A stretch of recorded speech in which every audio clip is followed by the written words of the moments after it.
जी हाँ दोस्तों, तो चलिए आज के सेशन को शुरू करते हैं और आज के सेशन में उन सभी क्वेश्चन को करेंगे जो प्रीवियस ईयर एग्जाम में पूछे गए थे। कोई इधर उधर की बातों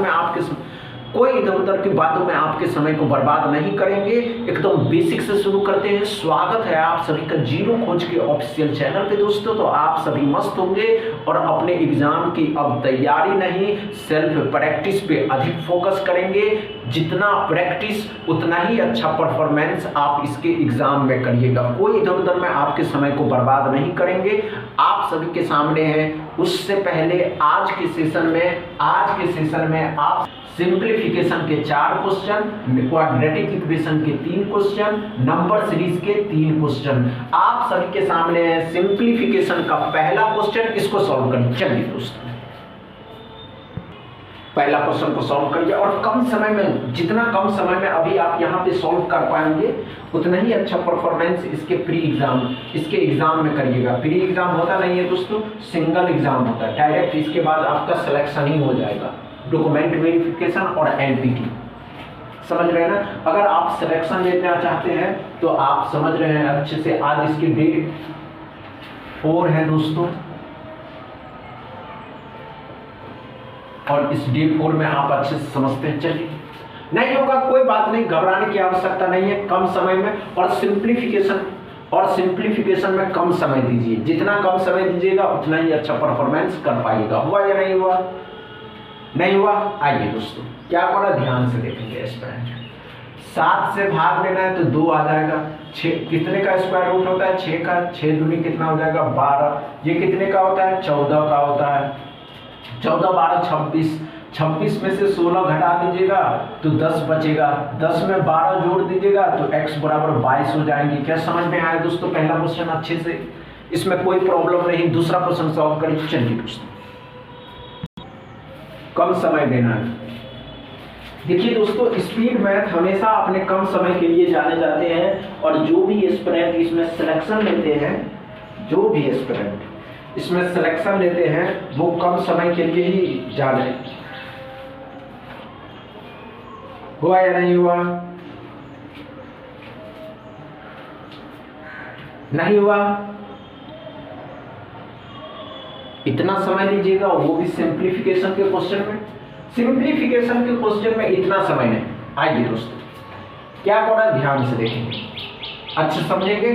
क्या करा, 25% कितने का? 300 का। 300 का 25% डबल जीरो खत्म किया, 75 हो गया। 75% कितने का दोस्तों? 200 का। 200 का 75% डबल जीरो खत्म किया, 75 का डबल 150 हो गया। क्या समझ में आया दोस्तों? 2 2 5 हो गया। 20% ऑफ 30%, डबल जीरो खत्म किया, 3 का डबल 6 हो गया। 6 माइनस का इस साइड लाइएगा, प्लस का हो जाएगा तो 2 3 फर्स्ट हो गया, x बराबर। क्या समझ में आया दोस्तों? दूसरा क्वेश्चन, इसमें कोई प्रॉब्लम नहीं। तीसरा क्वेश्चन सॉल्व करिए। चलिए दोस्तों, तीसरा क्वेश्चन को सॉल्व करिए तो देखते हैं क्या कर पाते हैं, या नहीं कर पाते हैं। सभी एस्पिरेंट के लिए है ये, नहीं कि नहीं दोस्तों। स्पीड मैथ 20 नंबर के पूछे जाएंगे, हमेशा याद रखिए। और स्पीड मैथ में अगर क्वालिफाई होना चाहते तो इस तरीके के ही क्वेश्चन पूछे जाएंगे। मॉडरेट लेवल के क्वेश्चन इससे पहले किसी भी एग्जाम में नहीं पूछे गए। अगर आपको अपनी स्पीड पे फोकस करना ही होगा, समझ रहे हैं ना।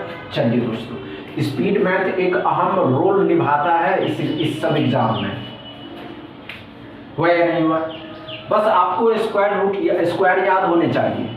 नहीं हुआ? आइए दोस्तों, कोई बड़ी बात नहीं है। इतना समय लीजिएगा, वो भी सिंप्लीफिकेशन में, कोई बात नहीं दोस्तों। आइए, क्या करा, 25 का स्क्वायर 625 हो जाता है। ये कितने का है? तो 15 का होता है। 15 इसमें जोड़ दीजिएगा तो 640 हो जाएगा, 640। 30 का स्क्वायर 900 होता है। 900 माइनस का है, इस साइड लेकर के आइएगा, प्लस का हो जाएगा तो 1540। अब 1540 में एक बात ध्यान से देखेंगे एस्पिरेंट, 35 का स्क्वायर 1225 होता है। 1225 इसमें से घटा दीजिएगा तो कितना हो जाएगा? 5 1 3 315 x बराबर। क्या समझ में आया दोस्तों? तीसरा क्वेश्चन अच्छे से समझ में आया। चौथा क्वेश्चन सॉल्व करिए। चलिए, चौथा क्वेश्चन को सॉल्व करिए और चौथा क्वेश्चन में भी कम समय देना। जो भी एस्पिरेंट कम समय में 4th नंबर क्वेश्चन को करेंगे देखिए ये जो आप क्वेश्चन देख रहे हैं, ये सभी क्वेश्चन प्रीवियस ईयर एग्जाम में ही पूछे गए। हम आपको कोई इधर उधर की क्वेश्चन से ये नहीं कि हम ये लेकर के आएंगे, नहीं दोस्तों, आपके साथ धोखा नहीं करना है। आप भी एस्पिरेंट और समझ रहे हैं, देख करके एस्पिरेंट ही लग रहे होंगे, तो धोखा की इसमें क्या बात कर रहे हैं। दोस्तों जो क्वेश्चन पूछे गए हैं वही क्वेश्चन हम आपके लिए लेकर के आ रहे हैं, समझ रहे हैं। चलिए, हुआ या नहीं हुआ? नहीं हुआ दोस्तों। आइए, इतना समय नहीं देना है, समय जितना कम दीजिएगा उतना ही स्पीड आपकी बढ़ती चली जाएगी। आइए दोस्तों, 841 कितने का स्क्वायर रूट होता है? 29 का होता है। अब 29 का स्क्वायर रूट कितने का होता है? 841। 13 का स्क्वायर कितना हो जाएगा? 169। 17 गुने 13, 17 गुने 13 कितना हो जाएगा दोस्तों? तो ध्यान से देखिएगा, 221 हो जाएगा। 170 और 51 कितना हो जाएगा? 51, 221 हो जाएगा। 221 इसमें जोड़ दीजिएगा तो 250 आ जाएगा। 250, 12 का स्क्वायर 144, 144 भी इसमें जोड़ दीजिएगा तो 144 इसमें जोड़ दीजिएगा तो 394, 394 में से 169 को घटा दीजिएगा तो कितना हो जाएगा? 14 में से 5 घटाए 8 में से 2 हो जाएगा। 225x बराबर, क्या समझ में आया दोस्तों चौथा क्वेश्चन? इसमें कोई प्रॉब्लम नहीं। फोर्थ नंबर क्वेश्चन में, पांचवा क्वेश्चन क्वाड्रेटिक इक्वेशन के हैं, इसको सॉल्व करिए। और क्वाड्रेटिक इक्वेशन का क्वेश्चन वही एस्पिरेंट सॉल्व कर सकता है, क्वाड्रेटिक इक्वेशन के क्वेश्चन वही एस्पिरेंट सॉल्व करता है जिनका साइन टेबल एकदम क्लियर है।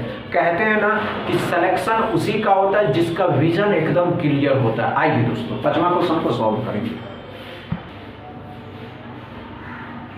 पांचवा क्वेश्चन को सॉल्व करिए, कम समय में सॉल्व करना है। जितना कम समय अभी आप इस तैयारी में लगाइए, तैयारी में कम समय दीजिए। और क्वाड्रेटिक इक्वेशन तो हमेशा कहता है कि अगर आपको साइन याद है, आपको साइन टेबल याद है, तो आप आसानी से इस क्वाड्रेटिक इक्वेशन के क्वेश्चन को सॉल्व कर सकते हैं। समझ रहे हैं? नहीं होगा घबराइएगा। इतना समय क्वाड्रेटिक इक्वेशन में नहीं देना है। क्वाड्रेटिक इक्वेशन का सबसे अहम है कि आपको साइन आता है या नहीं। अब इस तरीके के क्वाड्रेटिक इक्वेशन पूछ लिए गए तो बच्चे इसको कैसे सॉल्व करेंगे, कैसे सॉल्व करेंगे? अब ये तो इतना ही सा इक्वेशन है तो इसके भी दो फैक्टर निकलेंगे, एक प्लस के और एक माइनस के। जब इसको सॉल्व करेंगे ना एस्पिरेंट तो एक 5 प्लस का और एक 5 माइनस का आएगा। क्या समझ में आया? y में क्या करा है? y के दोनों साइड माइनस के प्लस के, तो दोनों साइड प्लस के हो जाएंगे। अब बताइए, क्या 4 से आप 6 ला सकते हैं? नहीं ला सकते हैं। तो 4 को आगे वाले नंबर से गुना करिए, ये 8 हो गया। अब 8 को ऐसे दो नंबर में तोड़िए जिसको आपस में मल्टीप्लाई करने पे 6 आनी चाहिए और जोड़ने और घटाने पे गुना करने पे 8 आना चाहिए, जोड़ने घटाने पे 6 आना चाहिए। तो 4 और 2। अब कंपेयर करने का टाइम आया। कंपेयर बहुत कठिन है, x को y के साथ कंपेयर करना। अब कंपेयर करना है, ये प्लस का 5 है तो इन दोनों से बड़ा होगा मेरे भाई, x बड़ा होगा। ये माइनस का 5 है तो ये दोनों प्लस बड़े हो जाएंगे। जैसे ही साइन उल्टा होगा आंसर CND लगा देना। क्या समझ में आया दोस्तों? पहले पांचवा क्वेश्चन, इसमें कोई प्रॉब्लम नहीं हुआ। छठा क्वेश्चन सॉल्व करें। चलिए दोस्तों,